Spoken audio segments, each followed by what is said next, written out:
as a teacher myself, you know, I never thought I'd be in a position where I'd actually agree with the head of Ofsted on anything, but you know, when even they come out against the increase in selection in education, you'd think that even the Tories would start listening, but no, there we go. Just to show that in Labour Assembly, you know, we are very committed to equality. We have a token man on the platform. So I would like to ask Ken Jones if he would like to speak. Thank you. Thanks very much. Yes, I'm speaking as Emeritus Professor, former Professor at Goldsmiths, University of London. In my present life, I work for the National Union of Teachers. The National Union of Teachers isn't affiliated to the Labour Party, so it seems best if I speak as a professor today, although I want to talk about some of the campaigns that the union is organising, which I hope will meet with a favourable response in an audience like this. I think that with Jeremy Corbyn's election and re-election, we have the chance for the Labour Party, for the first time, explicitly and coherently, to say that the whole trend of education, of schooling, since 1988 and the Conservative Education Reform Act is wrong and can be reversed. Yes. That unequivocal attitude on the part of Jeremy Corbyn, I take to be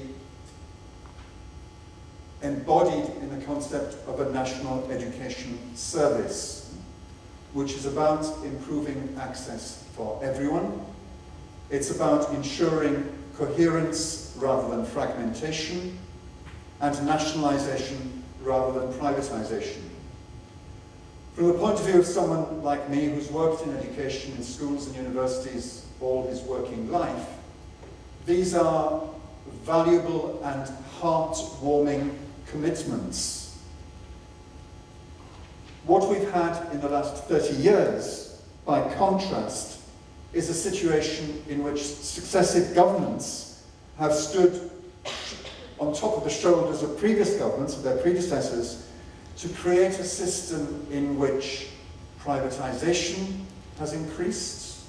If anyone read the Daily Mail this morning, they'll have seen a good report saying that August 2016 is the month, the single month in the 21st century where, what's its significance? It's in August 2016 that the number of school playing fields being sold off has reached its peak.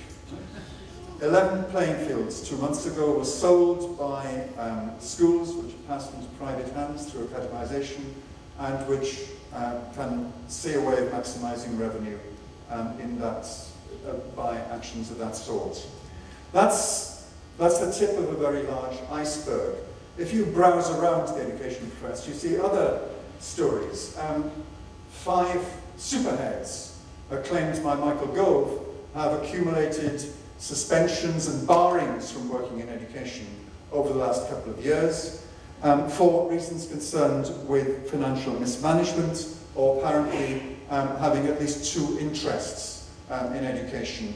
One as someone who works in the service and one who provides paid consultancy to that same service.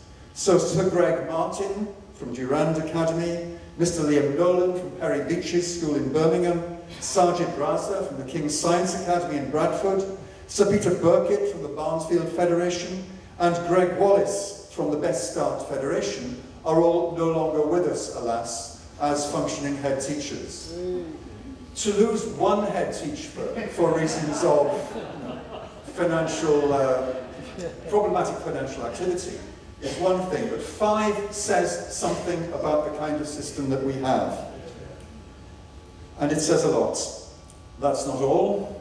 It's also the case that we have an education system now, a school system and a university system, which is under greater, tighter central control than ever before. What government will tell you is you have a school-led system. That's nothing of the sort. We have a school system in which the schools jump through the hoops, held by those at the centre. and those who take the form of essentially targets, performance targets, for which the consequence of not meeting is dire. Schools face academisation or changes in management, teachers face the loss of jobs if targets are not met. And what do targets consist of? Well, don't believe the rhetoric of standards.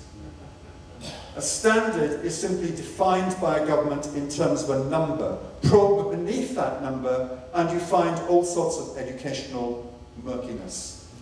Take primary education, for instance.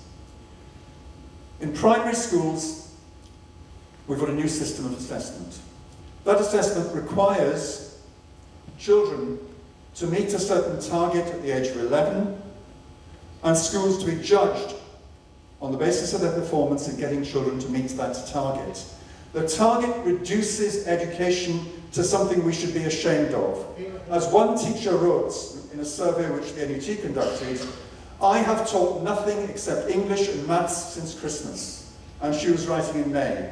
The targets determine what's taught. The targets determine pupil experience. The targets determine the intensity of teacher workload. The targets create a system in our primary schools which should be recognised as intolerable throughout the Labour Party, among parents and the trade union movement. That's a major issue. For us, it's as important as selection, as important as inequality, as important in the cuts of funding which are coming along from nursery education through to sixth form colleges. We face a situation in which austerity means cuts, but austerity also means the remaking, the continued remaking of an education system in a direction which none of us would want. And that's what we have to address. Along with other unions and parents' organisations and other campaigning bodies, the NUT is launching a campaign on funding to point out the consequences of the fairer funding formula which the government is about to introduce. Cuts, big cuts, in the majority of schools in this country. The same, even more so, in the case of nursery education. That's one thing. Another thing is the continuation of the testing system for primary schools into 2017. The consequences there are, as I have tried to describe. This is a public issue. It's not just an issue for teachers, it's not just an issue for pupils in the misery of classrooms and in their own homes. Tears are shed there as well, but we need to turn those private troubles into public issues. And that, it seems to me, is the value of the stand that's now being taken by leaders of the Labour Party, who are prepared to make education a major public issue.